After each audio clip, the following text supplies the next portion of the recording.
Good morning बच्चों, कैसे हैं आप लोग। हम लोग मध्यकालीन भारत पढ़ चुके हैं और बहुत विस्तार पूर्वक आप लोगों को सारी क्लासेस दी जा चुकी हैं। उसको बार बार रिवीजन कीजिएगा, आप लोगों के लिए बहुत ही हेल्पफुल होगा। और आज हम लोग इकोनॉमी शुरू करेंगे। हम लोग इकोनॉमी भी काफी हद तक पढ़ चुके हैं और लास्ट के 2 चैप्टर जो है ये बचे हैं और इसे भी हम जल्दी ही समाप्त कर लेंगे और इसके बाद आपका आधुनिक भारत का इतिहास शुरू हो जाएगा। तो अब आपके पास 2-3 प्लेलिस्ट हो गया है जिसको आप देख सकते हैं, बार बार रिवीजन कर सकते हैं। आने वाले एग्जाम में ये क्लासेस आप लोगों के लिए बहुत हेल्पफुल होंगी। तो चलिए आज की क्लास की शुरुआत करते हैं इकोनॉमी की। और इकोनॉमी में आज हम पढ़ेंगे IMF और दूसरा पढ़ेंगे वर्ल्ड बैंक। ये 2 संस्थाएं पढ़ेंगे जो बहुत इंपॉर्टेंट है और यहाँ से बहुत ज्यादा एग्जाम में क्वेश्चन बनता भी है। तो ये सारी चीजें मैं आपको बार बार याद दिलाती रहूंगी कि आपको कैसे पढ़ना है, क्या क्या पढ़ना है और किस तरह से क्वेश्चन बनता है। तो इसी तरह से आप लोग स्टडी कीजिए खूब अच्छे से और फिर आगे एग्जाम में अच्छा रिजल्ट आएगा। तो शुरुआत करते हैं बच्चों IMF का, यानी कि अंतरराष्ट्रीय मुद्रा कोष की शुरुआत करेंगे हम लोग। ये पूछता है कि IMF की स्थापना कब हुआ है, अंतरराष्ट्रीय मुद्रा कोष की स्थापना कब हुई है। तो 1944 में अंतरराष्ट्रीय मुद्रा कोष की स्थापना हुआ। और ये कैसे हुआ है, तो UNO यानी कि अंतरराष्ट्रीय जो है आपका नेशनल ऑर्गेनाइजेशन, इसी के द्वारा आयोजित ब्रिटेन वुड सम्मेलन जो कि अमेरिका के न्यू हैम्पशायर शहर में हुआ था, ब्रिटेन वुड सम्मेलन। इसी सम्मेलन में स्थापित हुआ था IMF। एग्जाम में ये भी आता है कि कौन से सम्मेलन के बाद IMF की स्थापना हुआ है। तो ब्रिटेन वुड सम्मेलन के बाद या इसी सम्मेलन से इस संस्था का जन्म हुआ या उद्भव हुआ।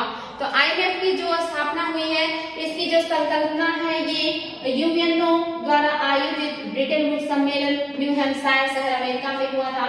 और ब्रिटेन वुड सम्मेलन में ही IMF के साथ साथ अंतरराष्ट्रीय पुनर्निर्माण एवं विकास बैंक जिसको कहते हैं IBRD, इसकी भी स्थापना हुई है। इन दोनों की परिकल्पना 1944 में किया गया, यानी कि 1944 में IMF और साथ ही IBRD दोनों की संकल्पना की गई ब्रिटेन वुड सम्मेलन से, जो कि हुआ है न्यू हैम्पशायर अमेरिका में। और यहाँ से इन दोनों की संकल्पना करने के बाद 1945 में इनकी स्थापना हुई। तो ये संकल्पना हुई है 44 में, स्थापना हुआ है 45 में, लेकिन आधिकारिक रूप से कार्य करना शुरू किया है IMF ने 1947 में। ये इंपॉर्टेंट डेट है, ये ध्यान रखेंगे बच्चों कि इसकी संकल्पना कब आई है, स्थापना कब हुआ है विधिवत रूप से, और ये शुरू कब किया अपना कार्य 1947 में। चूंकि इन दोनों की जो संकल्पना है ब्रिटेन वुड सम्मेलन न्यू हैम्पशायर शहर में आया है, इसीलिए इसे जुड़वा भी कहा जाता है। ब्रिटेन वुड जुड़वा कहा जाता है या ब्रिटेन वुड ट्विंस कहा जाता है। एग्जाम में क्वेश्चन आता है कि कौन सा संस्था है जो ब्रिटेन वुड जुड़वा है या ब्रिटेन वुड ट्विंस है। तो यही IMF और IBRD, यही आगे चल के जो IBRD है वर्ल्ड बैंक के नाम से जाना जाएगा। तो ये दोनों ही जो है संस्थाएं बहुत इंपॉर्टेंट है, इसको ध्यान देंगे। IMF और IBRD को संयुक्त रूप से ब्रिटेन वुड जुड़वा के नाम से जाना जाता है, ट्विंस के नाम से जाना जाता है। ये सारी चीजें मैंने आपको बताई। और वर्तमान में जो IMF है इसमें 190 सदस्य हैं, ध्यान देंगे इसमें 190 सदस्य हैं। और जो नवीनतम सदस्य है ये अंडोरा है। एग्जाम में आ सकता है कि जो IMF है इसमें कितने सदस्य हैं, 190 है। और जो सबसे नवीनतम या 190वां देश जो शामिल हुआ है IMF में, ये अंडोरा है। बहुत इंपॉर्टेंट है बच्चों, इसको ध्यान देंगे। और एक चीज और भी ध्यान देंगे कि अगर किसी को वर्ल्ड बैंक का सदस्य बनना है, उसे सबसे पहले IMF का सदस्यता ग्रहण करना होगा। और अगर किसी को वर्ल्ड बैंक समूह का सदस्य बनना है तो उसे सबसे पहले IBRD की सदस्यता ग्रहण करना होगा। दोनों में अंतर है। वर्ल्ड बैंक का सदस्य बनना है तो पहले IMF की सदस्यता ग्रहण करनी होगी, अन्यथा वो वर्ल्ड बैंक का सदस्य नहीं बन सकता। और वर्ल्ड बैंक समूह का सदस्य बनना है तो समूह में 5 संस्थाएं हैं, उसमें उसको सबसे पहले IBRD की सदस्यता ग्रहण करना होगा। और एग्जाम में क्वेश्चन भी बनता है कि अगर वर्ल्ड बैंक का सदस्य बनना है तो सबसे पहले किसकी सदस्यता हमें ग्रहण करनी होगी या किसी देश को ग्रहण करना होगा, तो IMF की सदस्यता पहले ग्रहण करना होगा। वेरी वेरी इंपॉर्टेंट तथ्य। वर्तमान में जो इसके प्रबंध निर्देशक हैं ये हैं क्रिस्टिन लेगार्ड, ये जर्मनी के हैं। क्रिस्टिन लेगार्ड जो है जर्मनी के हैं, यही वर्तमान में इनके प्रबंध निर्देशक हैं IMF के। इंपॉर्टेंट है बच्चों। IMF द्वारा प्रकाशित किया जाने वाला महत्वपूर्ण जो रिपोर्ट है, ये भी एग्जाम में आता है कि कौन कौन सा रिपोर्ट है जो IMF जो है प्रकाशित करता है। ये कोड में भी आता है, इसलिए इसका कोड पता होना चाहिए। और कभी कभी इंडिविजुअल पूछ लेता है कि बताइए ये रिपोर्ट किसके द्वारा प्रकाशित किया जाता है, तो पता होना चाहिए कौन कौन से रिपोर्ट है। तो पहला है विश्व आर्थिक परिदृश्य जिसको कहते हैं वर्ल्ड इकोनॉमिक आउटलुक, ये इंडिविजुअल भी आ सकता है कि वर्ल्ड इकोनॉमिक आउटलुक रिपोर्ट कौन जारी करता है, कौन सी संस्था जारी करती है, तो IMF। दूसरा वैश्विक वित्तीय स्थिरता report, global financial stability report, ये भी IMF के द्वारा जारी किया जाता है। और तीसरा है राजकोषीय अनुश्रवण यानी कि फिजिकल मॉनिटर, ये भी वर्ल्ड जो है IMF के द्वारा जारी किया जाने वाला रिपोर्ट है। ये 3 रिपोर्ट है जो IMF द्वारा जारी किया जाता है। वेरी वेरी इंपॉर्टेंट है बच्चों, ध्यान देंगे। इसके अलावा विशेष आहरण अधिकार क्या है, स्पेशल ड्राइंग राइट्स, जिसको कहते हैं SDR। जो SDR है ये भी एक वर्चुअल मुद्रा जैसे है, वर्चुअल मनी जैसे है। और जो SDR है इसको जारी करता है IMF। एग्जाम में आता है कि IMF का जो आधिकारिक मुद्रा है वो क्या है, SDR, या जो SDR है ये किसकी आधिकारिक मुद्रा है, तो IMF की। IMF ने इसको कब अपनाया है, तो 1971 में। ये भी एग्जाम में आता है कि SDR को IMF ने कब अपनाया, 1971 में अपनाया है। और इसके पहले जो IMF है इसका आधिकारिक मुद्रा क्या था, तो डॉलर था, अमेरिकी डॉलर था। और उस समय अमेरिका के ऊपर प्रतिबंध लगाता था IMF कि आप इससे ज्यादा डॉलर नहीं छापेंगे, लेकिन आगे चल के अमेरिका ने इस बात को मानने से इनकार कर दिया। और फिर जो आपका IMF है इसने अपनी खुद की मुद्रा जो है जारी किया, जिसे कहा जाता है SDR, या इसी को हिंदी में कहते हैं विशेष आहरण अधिकार, इंग्लिश में कहते हैं स्पेशल ड्राइंग राइट्स। स्थापना जो ये जारी किया है 1971 में शुरू किया इसने। और क्यों किया, अंतरराष्ट्रीय नकदी की समस्या को दूर करने के लिए IMF ने SDR को जारी किया है। एग्जाम में आ सकता है कि IMF ने SDR को क्यों जारी किया, तो अंतरराष्ट्रीय बाजार में मुद्रा की जो कमी है, जो तरलता है, उसको मेंटेन रखने के लिए। जैसे आप देखते हैं हमारे यहाँ जो RBI है ये क्या करता है, मार्केट में मुद्रा को की जो तरलता है इसको कंट्रोल करता है। ऐसे ही जो IMF है ये भी वर्ल्ड मतलब जो विश्व है इसमें मुद्रा की तरलता कम ना हो या बनी रहे सही तरीके से, इसके लिए इसने जो है SDR जारी किया था। इंपॉर्टेंट है बच्चों, रीजन भी पता होना चाहिए। हर 5 साल में SDR मूल्य का निर्धारण होता है, यानी कि इसकी जो मूल्य है इसमें हर 5 साल पर इसका निर्धारण किया जाता है कि इसका कितना मूल्य होगा। यानी कि एक SDR जो है कितने रुपए या कितने डॉलर या कितने पाउंड के बराबर होगा, इसका निर्धारण हर 5 वर्ष पर किया जाता है। तो ये भी पता होना चाहिए, SDR का निर्धारण या उसके मूल्य का निर्धारण हर 5 वर्ष पर किया जाता है। इंपॉर्टेंट है बच्चों, ध्यान देंगे। जब तक कोई देश IMF का सदस्य नहीं बनता तब तक उसे IBRD यानी कि विश्व बैंक की सदस्यता नहीं मिलती, मैंने आपको बताया था। और जब तक कोई जो है IBRD की सदस्यता नहीं ग्रहण करता तब तक उस विश्व बैंक समूह का सदस्य नहीं माना जाता है।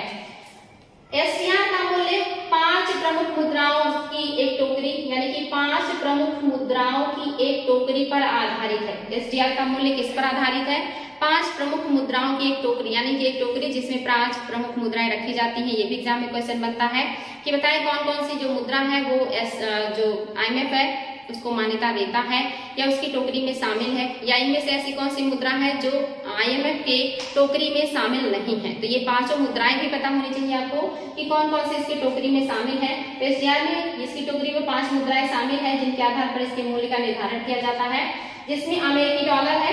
डॉलर बहुत ही महत्वपूर्ण है, इसलिए ये लगभग देखेंगे आप कि सभी जगह डॉलर का महत्व है। दूसरा यूरो है, जो यूरोपीय जो संघ है उसके द्वारा जारी किए जाने वाला जो मुद्रा है इसको यूरो कहते हैं, ये भी जो है इसकी टोकरी में शामिल है। चीन का जो रेनमिनबी या युआन है इसे भी टोकरी में शामिल किया गया है IMF के। इसके अलावा जापान का जो येन है, जापानी मुद्रा येन, ये भी टोकरी में शामिल है IMF के। और इसके अलावा ब्रिटिश पाउंड, डॉलर, येन, रेनमिनबी और यूरो, ये 5 मुद्राएं हैं जो शामिल है IMF के टोकरी में, और इसी के आधार पर SDR का कीमत तय किया जाता है हर 5 वर्ष पर। तो इंपॉर्टेंट है बच्चों, ये देश और इनकी मुद्राएं आपको पता होना चाहिए, एग्जाम में यही से ज्यादातर क्वेश्चन बनते हैं।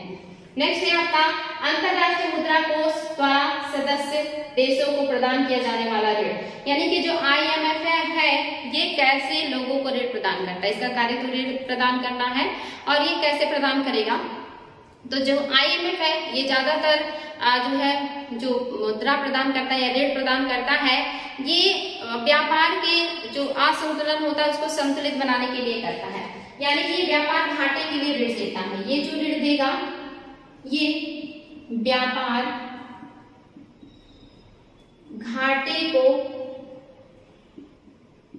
बैलेंस करने के लिए देता है, ये व्यापार घाटे को बैलेंस करने के लिए या बराबर करने के लिए देता है। जैसे मान लीजिए कि हम चीन से व्यापार में बहुत ज्यादा घाटे में रहते हैं और ऐसे में हमारे पास मुद्रा ना हो उनके यहाँ से सामान खरीदने के लिए, तो हम IMF से पैसा ले सकते हैं ताकि हम उनके यहाँ का सामान भी खरीद सके। तो इसीलिए इसे क्या कहा जाता है कि व्यापार को संतुलित करने का काम करता है कि जो ट्रेड है ये अच्छे से चलता रहे और व्यापार जो संतुलन है ये बना रहे, और इसी के लिए ऋण देता है IMF। और IMF दो तरह का ऋण देता है, एक तो होता है गैर रियायती ऋण। गैर रियायती ऋण में जो IMF है ये जिसको भी ऋण देगा उससे ब्याज लेगा। ऐसा नहीं है कि विदाउट ब्याज यहाँ से ऋण बन जाए, जो भी व्यक्ति यहाँ से ऋण लेगा उसे ब्याज देना पड़ेगा, और अगर वो गैर रियायती देशों की श्रेणी में है। लेकिन अगर कोई अल्प विकसित और बहुत गरीब देश है और उसे व्यापार में बहुत ज्यादा घाटा हो रहा है, तो ऐसे में अगर वो IMF से ऋण लेता है तो उसे रियायती दरों पे दिया जाएगा, यानी कि उससे सिर्फ वही अमाउंट लिया जाएगा जो उसे ऋण के रूप में प्रदान किया जाता है, उससे उस पर कोई ब्याज नहीं लिया जाता, यानी कि वो अतिरिक्त पैसा उससे नहीं लिया जाएगा अगर वो गरीब और अल्प विकसित देश है। तो इस तरह से ये दो तरह से ऋण देता है, एक तो गैर रियायती देशों को जिनको ऋण देना पड़ता है या मतलब ऋण पे ब्याज भी देना होता है, ऋण वापस करेंगे साथ ही ब्याज भी देंगे जो भी निर्धारित करेगा IMF। और जो रियायती देश हैं यानी कि बहुत गरीब है, इनको जब IMF ऋण देगा तो वो सिर्फ उनसे ऋण ही लेगा, उनसे उस पर ब्याज नहीं लेता।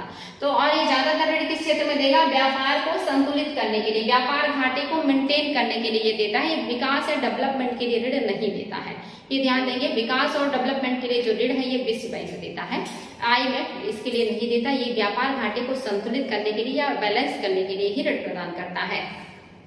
और जो IMF की स्थापना है इसमें कुछ शर्तें, जैसे मान लीजिए जो IMF अगर आप इसके पास ऋण लेने गए कि हमें ऋण की जरूरत है, हमारे यहाँ व्यापार घाटा चल रहा है, तो IMF इतनी आसानी से आपको ऋण नहीं दे देगा कि आपको जरूरत है तो आप ऋण ले जाइए और जैसे मन करे यूज कीजिए।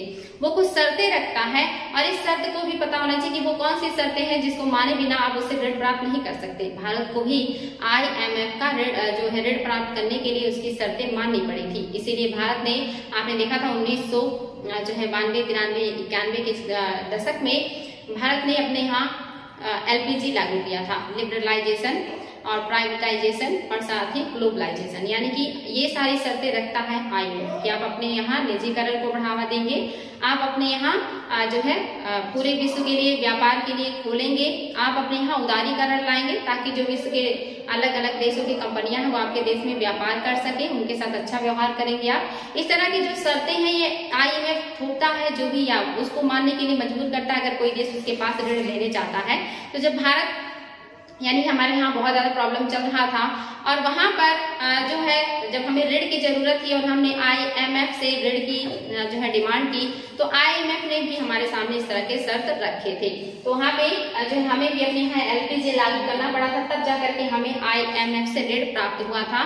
तो आप यहाँ देखेंगे कौन सी शर्तें हैं इनकी। तो IMF कहते हैं कि जो राजकोषीय घाटा है इसमें आप कमी लेके आइए। अगर आपके यहाँ जो राजकोष है बहुत घाटे में चल रहा है तो उसमें कमी होना चाहिए। साथ ही IMF कहते हैं कि निजीकरण को अपने यहाँ बढ़ावा दीजिए, यानी कि अपने यहाँ प्राइवेट कीजिए चीजों को, ज्यादा से ज्यादा जो चीजें हैं वो प्राइवेट हो, निजी लोगों को कार्य करने का मौका मिले, उनके लिए अनुकूल वातावरण आप प्रदान करें, उनके लिए उदारीकरण लेकर के आए। तो ये निजीकरण को बहुत ज्यादा बढ़ावा देते हैं। साथ ही कहते हैं सरकारी कर्मचारियों की संख्या में कमी लेकर आइए, वहां पे ज्यादा से ज्यादा निजीकरण होना चाहिए, ज्यादा से ज्यादा जो निजी व्यक्ति हैं उन्हें व्यापार में आगे बढ़ाइए, प्रोत्साहन कीजिए। इसके अलावा कहते हैं कि सब्सिडी में कटौती कीजिए, आप अपने देश में जो लोगों को सब्सिडी देते हैं उसको कम कीजिए, तब जाकर के हम आपको ऋण प्रदान करेंगे। और साथ ही आप अपने यहाँ लोकतंत्र लेकर के आइए, जब वहां पे लोकतंत्र होगा तभी आपको ऋण मिलेगा। तो इस तरह की शर्तें IMF रखता है, इसके बाद ही जाकर के ये किसी देश को ऋण प्रदान करता है और उसमें फिर वो देखता है कि ये बहुत गरीब है या ये विकासशील है। अगर वो बहुत गरीब है, अल्प विकसित है, तो उसे सिर्फ ऋण वापस करना होगा, और अगर वो विकासशील है और थोड़ा ठीक ठाक है तो उसे उस पर ब्याज भी वापस करना होगा। यानी कि इन शर्तों को जो फुलफिल करेगा उसे ही IMF जो है वो ऋण प्रदान करेगा, और अगर इन शर्तों को कोई फुलफिल नहीं कर रहा है तो IMF उसको ऋण प्रदान नहीं करेगा। तो ध्यान देंगे बच्चों, IMF की शर्तें हैं ये। और हमने भी जब 1991-92 में उन शर्तों को पूरा किया, अपने यहाँ LPG लागू किया, तब जाकर के हमें IMF ने जो है ऋण प्रदान किया था। IMF में सुधार की जरूरत है। वर्तमान में जो देश है ये बहुत ज्यादा डिमांड कर रहे हैं कि IMF में सुधार किया जाए। ये संस्था बनी है 1945 में, 47 से कार्य करना शुरू किया और अब चल रहा है 2021 और अभी तक इसमें कोई सुधार नहीं आया है। तो जो अन्य विकासशील देश हैं जैसे भारत और अन्य देश, ये लोग इसमें सुधार की बात करते हैं, विरोध करते हैं इसके नियम कानूनों का। तो देखिए क्या क्या सुधार की बात कहते हैं जो अन्य देश है। जो देश है वो कहते हैं कि जो यूएस है एवं उसके सहयोगी पश्चिमी यूरोपीय देशों का IMF में प्रभुत्व जो है ये बहुत ज्यादा है। तो कहते हैं कि यूएस का और जितने भी पश्चिमी यूरोपीय कंट्री है इनका प्रभुत्व है IMF में, इनके पास ज्यादा वीटो पावर है, इनके पास वहां पे ज्यादा अंशधारिता है और इन्हीं की मर्जी चलती है। अन्य देशों के हितों को या उनकी मर्जी को यहाँ पे इग्नोर किया जाता है। तो अब ये सुधार होना चाहिए। अब जो एशिया कंट्री है, जो अफ्रीकन कंट्री है, जो दक्षिणी अमेरिका कंट्री है, इन देशों की भी वहां पे जो वीटो पावर है वो बढ़ना चाहिए। इनका भी जो उसमें एक तरीके से कहेंगे कि जो भागीदारी है वो बढ़ना चाहिए और IMF को इनके बारे में भी सोचना चाहिए या इनका भी प्रतिनिधित्व वहां पे बढ़ना चाहिए। इसलिए आप विरोध करते हैं कि अमेरिका और पश्चिमी यूरोपीय देशों का ही यहाँ पे प्रभुत्व है, जो कि गलत है। दूसरा क्या कहते हैं जो देश है वो कहते हैं कि यूएस का अप्रत्यक्ष वीटो है। क्योंकि जो यूएस है उसका इसमें आप देखेंगे 17.46% इसमें जो है ये सहयोग देता है। जो कोष है IMF के पास उसमें का जो 17.46% है ये अकेले अमेरिका के द्वारा जमा किया गया है। तो इसीलिए इनके पास जो है 17% से ज्यादा वीटो पावर भी है या पावर भी है। अगर सारे देश एक तरफ हो जाते हैं तो भी अकेले अमेरिका 17% का प्रतिनिधित्व करता है। तो अप्रत्यक्ष रूप में ये जो चाहे वो करवा लेता है क्योंकि इसके पास एक बड़ा प्रतिनिधित्व है। इसीलिए कहा जाता है कि अप्रत्यक्ष रूप से तो अमेरिका के पास वीटो पावर है, वो जो चाहे करवा सकता है। तो IMF में अमेरिका जैसे देशों का ही ज्यादा चलता है। इस बात का जो विरोध है यही हो रहा है। और इसके साथ ही यहाँ पे क्या कहा जाता है कि जो प्रबंध निदेशक की नियुक्ति की जाती है ये पश्चिमी यूरोपीय देशों से ही किया जाता है, जो कि गलत है। ये कहते हैं कि पूरे विश्व में इतने सारे देश हैं, 7 महाद्वीप हैं, अलग अलग महाद्वीपों में अलग अलग जो है देश इतना डेवलपमेंट करके आगे बढ़ गए हैं, हर क्षेत्र में वो विकास कर रहे हैं, उनकी अर्थव्यवस्था, उनकी जनसंख्या, उनका हर चीज डेवलप कर चुका है। तो फिर क्यों ऐसा है कि जो पश्चिमी यूरोपीय कंट्रीज हैं वहीं के जो लोग हैं वो सदस्य या अध्यक्ष बने, बाकी लोगों को भी मौका दिया जाना चाहिए। इस बात का विरोध हो रहा है कि इनमें परिवर्तन होना चाहिए, बहुत ज्यादा जरूरत है बदलाव की। इसके अलावा और क्या कहते हैं भारत और अन्य विकासशील देश क्या कहते हैं कि इसमें जो योगदान है IMF में उसका जो कोटा है उसको बढ़ाना चाहिए। यानी कि जो भारत है इसका कोटा आप देखेंगे बहुत कम है, 8वें नंबर पे आता है कोटे में, 2.76% हमारा कोटा है। ये कोटा याद रखेंगे भारत का कितना है तो 2.76% कोटा है भारत का। तो भारत कहता है मेरा कोटा बढ़ाइए, मैं और भी ज्यादा पैसे जमा करूंगा, मेरा और भी उसमें प्रतिनिधित्व बढ़ना चाहिए। साथ ही अन्य देशों को मौका दिया जाना चाहिए, जैसे बाकी लोगों का कोटा भी कम किया जाना चाहिए। और जो अन्य देश हैं, जो बड़े देश हैं, जिनकी अर्थव्यवस्था, जिनकी जनसंख्या बहुत बड़ी है, जिनको प्रतिनिधित्व करने का अधिकार है, इनको भी मौका मिलना चाहिए और उनकी भी कोटे को बढ़ाया जाना चाहिए। इस तरह से जो भारत है और अन्य विकासशील देश है इस तरह के सुधार का डिमांड कर रहे हैं। तो ये महत्वपूर्ण 4 सुधार है जो करने का डिमांड किया जा रहा है जितने भी विकासशील और अल्प विकसित देश हैं उनके द्वारा। तो एग्जाम में आ सकता है कि IMF में कौन से सुधार का डिमांड है या कौन सी शर्तें IMF जो है वो लागू करता है या ऋण देने का कौन सा तरीका है उसका। तो ये सारी चीजें बच्चे बहुत इंपॉर्टेंट है। और ध्यान देंगे कि IMF में धारिता के आधार पर 10 देश हैं कि उनका जो वोटिंग राइट्स है या उनका जो योगदान है उसमें वो कितना है। तो सबसे ज्यादा आप देख रहे हैं यूएस का है 17.46 और जापान जो है ये 6.48 है, चीन जो है ये 6.41 है, जर्मनी ये जो है 5.60 है, फ्रांस जो है ये 4.24 है, ब्रिटेन 4.24 और इटली 3.17 और भारत का तो सबसे इम्पोर्टेंट है, भारत का जो है ये 2.76 है जो कि योगदान करता है IMF में। तो हमने देखा IMF को जितनी भी महत्वपूर्ण तथ्य हैं जहां से एग्जाम में क्वेश्चन बनते हैं या बन सकते हैं वो सारे मैंने आप लोगों के सामने डिस्कस किया। इसको अच्छे से रिवीजन कीजिएगा, आप लोगों के लिए बहुत हेल्पफुल होगा बच्चों। अब हम दूसरी संस्था को देखेंगे IBRD और उसके यानी कि विश्व बैंक और विश्व बैंक के समूह के जितने भी संस्थाएं हैं हम उन्हें देखेंगे और उनका क्या कार्य है। चलिए इसको भी देख लेते हैं। विश्व बैंक समूह, जो विश्व बैंक समूह है यह विश्व का प्रमुख आर्थिक संगठन है। इसमें 5 संस्थाएं शामिल है। याद रखेंगे बच्चों विश्व बैंक समूह में 5 संस्थाएं शामिल हैं। कौन कौन से हैं तो पहला है अंतरराष्ट्रीय पुनर्निर्माण एवं विकास bank, international bank for reconstruction and development, यानी कि IBRD, शॉर्ट में इसको कहते हैं IBRD। जो पहली संस्था है IBRD है और यही विश्व बैंक समूह की सबसे महत्वपूर्ण संस्था है। यानी कि अगर इस समूह का आपको सदस्य बनना है तो सबसे पहले आपको IBRD की सदस्यता ग्रहण करना होगा, और अगर विश्व बैंक का सदस्य बनना है तो पहले आपको IMF की सदस्यता ग्रहण करनी होगी। तो ये विश्व बैंक समूह के 5 जो है ये संस्था है, इन्हीं 5 संस्थाओं से मिलकर के विश्व बैंक बना है। खास करके माना जाता है कि IBRD और IDA इन दोनों से ही विश्व बैंक का निर्माण हुआ है, यानी कि अंतरराष्ट्रीय पुनर्निर्माण एवं विकास बैंक और अंतरराष्ट्रीय विकास संघ, ये दोनों मिलकर के ही संयुक्त होकर के वर्ल्ड बैंक का निर्माण करते हैं। तो एग्जाम में आता है कि वर्ल्ड बैंक के निर्माण में किन 2 संस्थाओं को मिला करके जोड़ा जाए या जोड़ करके बनाया जाता है या माना जाता है, तो IBRD और IDA ये दोनों संयुक्त रूप से वर्ल्ड बैंक कहलाते हैं। बहुत इंपॉर्टेंट है बच्चों, ध्यान देंगे इसको। इसके अलावा जो तीसरा है अंतरराष्ट्रीय वित्त निगम, यानी कि जो इंटरनेशनल फाइनेंस कॉर्पोरेशन IFC, तीसरी जो संस्था है वर्ल्ड बैंक की ये है IFC। और जो आपकी चौथी संस्था है ये है बहुपक्षीय निवेश गारंटी एजेंसी, मल्टीलेटरल इन्वेस्टमेंट, और जो आप देखेंगे रेगुलेटरी एजेंसी, यानी कि मीगा। ये जो मीगा है ये चौथी एजेंसी है या चौथा जो समूह है विश्व बैंक का, समूह का चौथा मेंबर है। और 5वां है निवेश विवाद के समाधान के लिए अंतरराष्ट्रीय केंद्र, international centre for settlement of investment dispute, इसको कहते हैं ICSID, शॉर्ट फॉर्म है इसका। और जो वर्ल्ड बैंक है इसके जो अध्यक्ष हैं ये वर्तमान में है डेविड मालपास। इंपॉर्टेंट है, अगर वर्ल्ड बैंक का अध्यक्ष पूछ ले तो डेविड मालपास जो है ये वर्तमान में वर्ल्ड बैंक के अध्यक्ष हैं।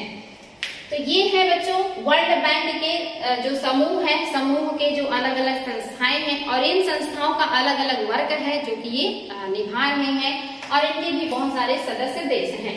तो हम बाकी का डिटेल देखेंगे। सामान्यतः अंतरराष्ट्रीय पुनर्निर्माण एवं विकास बैंक जिसको IBRD कहते हैं, तथा अंतरराष्ट्रीय विकास संघ जिसको IDA कहते हैं, वो संयुक्त रूप से विश्व बैंक के नाम से जाना जाता है। एग्जाम में क्वेश्चन बन जाता है कि किन 2 संस्थाओं को संयुक्त करके वर्ल्ड बैंक बनाया गया है या कहा जाता है, तो IBRD और IDA। स्थापना कब हुआ है IBRD की, तो 1944, मैंने बताया था IMF के साथ ही IBRD की भी स्थापना हुई है। 1944 में संकल्पना आया है इसका, और जो है ये 44 से ही जो है स्थापित हो गया है। कहाँ पे है इसका मुख्यालय, तो अमेरिका के वाशिंगटन में है। ये भी याद रखेंगे कि अमेरिका के वाशिंगटन में ही वर्ल्ड बैंक का मुख्यालय है, IMF का मुख्यालय भी वही है। और अमेरिका के ब्रिटेन वुड में जो सम्मेलन हुआ था, ब्रिटेन वुड सम्मेलन जो हुआ था न्यू हैम्पशायर शहर में, यहीं से दोनों संस्थाओं का उद्भव हुआ है, IMF और वर्ल्ड बैंक का, इसीलिए इन्हें ट्विंस के नाम से जाना जाता है। और जो ये IMF है या जो आपका वर्ल्ड बैंक है, ये जारी करता है रिपोर्ट, वर्ल्ड डेवलपमेंट रिपोर्ट। ये एग्जाम में आता है कि वर्ल्ड डेवलपमेंट रिपोर्ट कौन जारी करता है, तो अगर वर्ल्ड बैंक है ऑप्शन में तो वर्ल्ड बैंक, अन्यथा IBRD। ध्यान देंगे, इंपॉर्टेंट है। ब्रिटेन वुड सम्मेलन के दौरान इसका उद्देश्य, यानी कि इसका जो स्थापना हुआ है ये हुआ ब्रिटेन वुड सम्मेलन के दौरान, इसीलिए इसको ब्रिटेन वुड ट्विंस के नाम से जाना जाता है। उद्देश्य क्या है इसकी स्थापना का, तो उद्देश्य है द्वितीय विश्व युद्ध और विश्वव्यापी संकट से जूझ रहे देशों की मदद करना। आपको पता है कि प्रथम विश्व युद्ध के बाद बहुत भयंकर तबाही आई थी विश्व में, और जब दूसरा विश्व युद्ध हुआ तो और भी खतरनाक स्थिति बन गई। जापान की स्थिति और भी दयनीय थी, साथ ही पूरे विश्व के देशों की अर्थव्यवस्था चरमरा गई थी। बहुत ही ज्यादा स्थिति विकट थी, भुखमरी, कुपोषण और गरीबी की शिकार हो चुके थे ज्यादातर देश, क्योंकि द्वितीय विश्व युद्ध में कोई भी ऐसा देश नहीं बचा था जो प्रभावित ना हुआ हो। सारे देश की जो अर्थव्यवस्थाएं हैं वो पूरी तरह से धराशायी हो चुकी थी। ऐसे में विश्व के देशों को एक मंच प्रदान करने के लिए और उन सबको मदद करने के लिए, फिर से स्टैंड करने के लिए एक संस्था की जरूरत थी, और ये जब सम्मेलन हुआ 1944 में अमेरिका के न्यू हैम्पशायर शहर में, तो वहीं पे संकल्पना किया गया कि क्यों ना दो ऐसी संस्था बना दी जाए जहां से लोग पैसे, जहां पे जिन देशों के पास पैसे हैं वो अपने पैसे को दे करके पूंजी के रूप में संकलित करें और वहां से जरूरत पड़ने पे जो भी देश सदस्य रहे वो वहां से पैसे प्राप्त करके अपने यहाँ डेवलपमेंट कर सके। तो आप देखेंगे जो IBRD है और IDA है, इनकी स्थापना का मेन उद्देश्य है कि विश्व के लोगों के यहाँ पर्यावरण में सुधार करना, कृषि के क्षेत्र में सुधार करना, जो ह्यूमन डेवलपमेंट है इसमें बढ़ावा देना कि जो मनुष्य का विकास है इसके लिए शिक्षा, स्वास्थ्य और भवन, भोजन, कपड़े, इन सब की जरूरत होती है। इन सारी चीजों को जो है बढ़ावा दिया जाए। इस तरह से विश्व के जो देश हैं उनके यहाँ डेवलपमेंट करने के लिए, चाहे वो किसी भी क्षेत्र में हो, ये सारी चीजों को ध्यान में रखते हुए IBRD और IDA को स्थापित किया गया कि ये लोग मदद करेंगे लोगों को अपने इस आगे के मुकाम तक पहुंचने में या अपनी अर्थव्यवस्था को व्यवस्थित करने के लिए, क्योंकि पूरा विश्व जो है वो तबाह हो चुका था द्वितीय विश्व युद्ध में, और उसके बाद जो शीत युद्ध हुआ उसमें भी जो देश है इनको काफी क्षति हुई। लेकिन द्वितीय विश्व युद्ध के बाद इस जो है आप देखेंगे संगठन की स्थापना हुई। तो एग्जाम में आता है कि द्वितीय विश्व युद्ध के दरमियान कौन सी संस्था की स्थापना हुई है, तो आप देख रहे हैं IMF और वर्ल्ड बैंक, इन दोनों की स्थापना हुई है द्वितीय विश्व युद्ध के दरमियान, और उसी समय स्थिति बहुत ही विकट थी। तो ये बच्चों इसीलिए बनाया गया था कि जो भी विश्वव्यापी संकट आया है, जो उससे देश जूझ रहे हैं, उनको मदद किया जाए, वो अपनी अर्थव्यवस्था को सुधार सके, अपने देश में कुछ बेहतर कर सके। इसी उद्देश्य से इनको बनाया गया था। तो एग्जाम में अगर आ जाए कि क्या रीजन था IBRD और जो है IDA को बनाने का, तो यही रीजन है कि जो विश्व के देश हैं जिनकी अर्थव्यवस्था टूट रही है, चरमरा गई है, उन्हें कुछ मदद दिया जाए। अंतरराष्ट्रीय विकास संघ IDA स्थापना कब हुआ है बच्चों? 1960 में। IDA की जो स्थापना है ये हुआ है 1960 में। ध्यान देंगे 1960 में स्थापना हुआ है IDA का। कहाँ पे हुआ है? वाशिंगटन में इसका मुख्यालय है। अमेरिका के वाशिंगटन में ही इसका मुख्यालय है, इंपॉर्टेंट है। ये क्या करेगा, ये क्यों बनाया गया है IDA? तो अल्प विकसित देशों को अधिक आसान शर्तों पर ऋण उपलब्ध कराने के लिए वित्तीय एवं आर्थिक विकास में सहायता करना इसका मेन उद्देश्य है। यानी कि जो गरीब देशों को मदद करेगा आर्थिक रूप से और बहुत आसान शर्तों पर ऋण उपलब्ध कराएगा, वो कौन सी संस्था है? तो वो है आपका IDA, जो की स्थापना हुआ है 1960 में। यही जो है गरीब देशों को या अल्प विकसित देशों को अधिक आसान शर्तों पर ऋण उपलब्ध कराने की बात करता है। और इसीलिए पूछता है एग्जाम में क्वेश्चन कि विश्व बैंक की रियायती ऋण देने वाली खिड़की किसे कहा जाता है? एग्जाम में क्वेश्चन बनता है कि विश्व बैंक की रियायती ऋण देने वाली खिड़की किसे कहा जाता है? तो IDA को ही कहा जाता है कि ये विश्व बैंक की रियायती खिड़की है या बहुत आसान दर पर ऋण देने वाली खिड़की है IDA। उद्देश्य क्या है? गरीब देशों को आसान शर्तों पर उदारतापूर्ण दीर्घकालिक ऋण प्रदान करने के उद्देश्य से, साथ ही एक अंतरराष्ट्रीय विकास संघ की स्थापना के रूप में इसकी स्थापना हुई। यानी कि एक संस्था बनाई गई कि जितने भी गरीब देश हैं उनको आसानी से उदारतापूर्ण तरीके से दीर्घकालिक ऋण मिले। साथ ही एक अंतरराष्ट्रीय संघ के रूप में भी इसे स्थापित किया गया। वर्तमान में इसके जो सदस्य हैं 173 सदस्य हैं, लेकिन जब स्थापना हुआ था तब इसमें और कम सदस्य थे। वर्तमान में 173 सदस्य हो गए हैं। जब स्थापना हुई तो मात्र 15 सदस्य देश ही थे जिन्होंने मिलकर के इसकी स्थापना की थी। अंतरराष्ट्रीय वित्त निगम, अगली जो संस्था है अंतरराष्ट्रीय वित्त निगम यानी कि IFC, इसकी स्थापना 20 जुलाई 1956 में हुआ है। मुख्यालय कहाँ है? वाशिंगटन DC, यानी कि वही अमेरिका का वाशिंगटन है। टोटल सदस्य कितने हैं? 184। यानी कि आप देख रहे हैं बच्चों जितने भी महत्वपूर्ण जो है संस्थाएं हैं वो सारी अमेरिका में ही हैं। जितने भी वित्त से संबंधित संस्थाएं हैं उन सब का मुख्यालय आपको अमेरिका में देखने को मिलेगा। तो ये अपने आप में एक अतिशयोक्ति सी है या बहुत ही बेहतरीन अमेरिका ने काम किया कि जितनी भी वित्तीय संस्थाएं हैं सबका मुख्यालय अपने यहाँ इसने स्टैब्लिश करवा लिया है। तो आगे उद्देश्य क्या है इसे बनाने का? कम विकसित सदस्य देशों में निजी निवेश को बढ़ावा, यानी कि निजीकरण को बढ़ावा देने के लिए, साथ ही निवेश को बढ़ावा देने के लिए इसकी स्थापना किया गया, यानी कि जो कम विकसित देश है यानी कि विकासशील देश है या अल्प विकसित देश है, इनके यहाँ निजीकरण को और निवेश को बढ़ावा देने के लिए ये संस्था की स्थापना की गई है और ये निजी क्षेत्र को ऋण उपलब्ध कराता है। याद रखेंगे, ये सिर्फ निजी क्षेत्र को या व्यक्तिगत रूप से लोगों को, जैसे मान लीजिए हमारे यहाँ जो टाटा है, बिरला है, अंबानी है, ये सारे लोग अगर ऋण प्राप्त करना चाहते हैं किसी देश में निवेश करने के लिए, तो इनको ये ऋण प्रदान करेगा कि ठीक है आप पैसे दीजिए और चाहिए दूसरे कंट्रीज में आप जो है निवेश कीजिए ताकि वहां पे डेवलपमेंट हो, विकास हो। तो इन निजी व्यक्तियों को ऋण प्रदान करता है। तो अगर एग्जाम में आए कि निजी व्यक्तियों को ऋण प्रदान करने का कार्य कौन सा संस्था करता है, तो अंतरराष्ट्रीय वित्त निगम यानी कि IFC जो है, यही निजी व्यक्तियों को या कारोबारियों को या बिजनेसमैन को पर्सनली ऋण देता है और प्रोत्साहन करता है कि वो जाएं और भिन्न भिन्न देशों में निवेश करें और वहां पे डेवलपमेंट करने का कार्य करें। ये जो करता है IFC करता है। ध्यान देंगे बच्चों, पूंजी प्रधान देशों को पूंजी की कमी वाले देशों में पूंजी लगाने के लिए प्रोत्साहित करता है।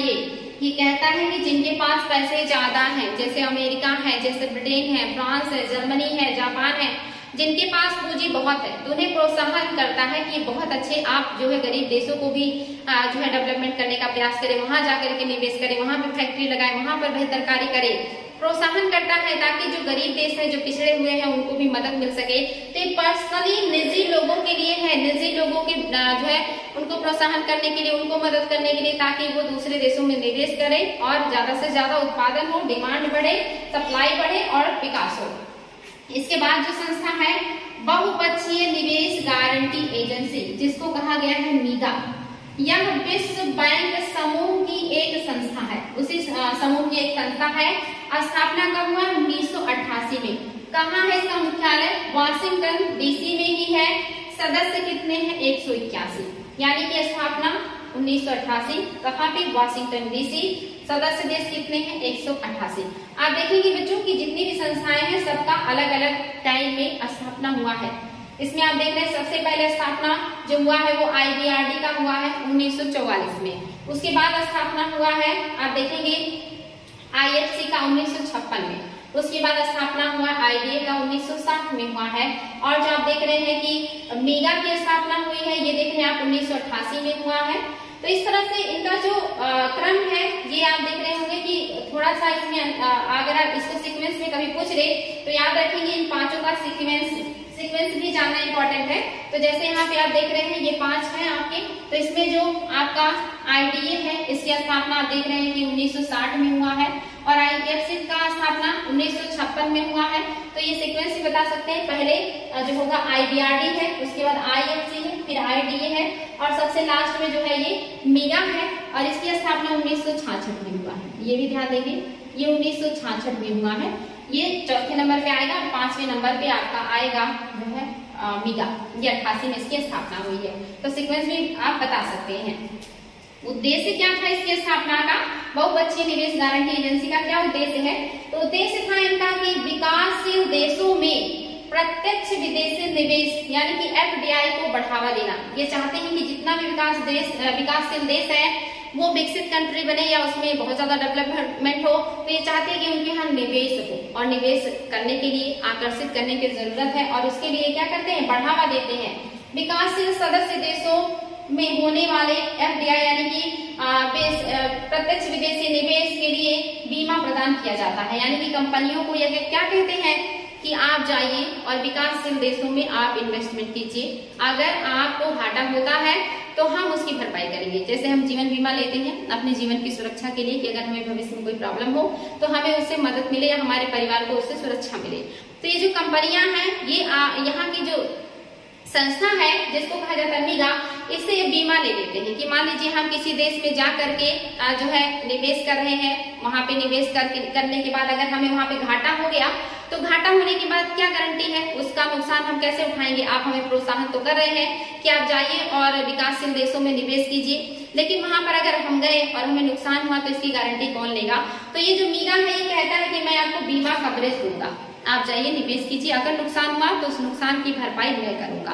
तो ये इंपॉर्टेंट है बच्चों। अगर नुकसान की कहे कि बीमा के रूप में कार्य कौन करता है, तो ये मीगा करता है। और ये कहता है विकसित कंट्रीज के जितने भी लोग होते हैं कि आप जाएं विकासशील देशों में निवेश करें, नुकसान की गारंटी हमारी है।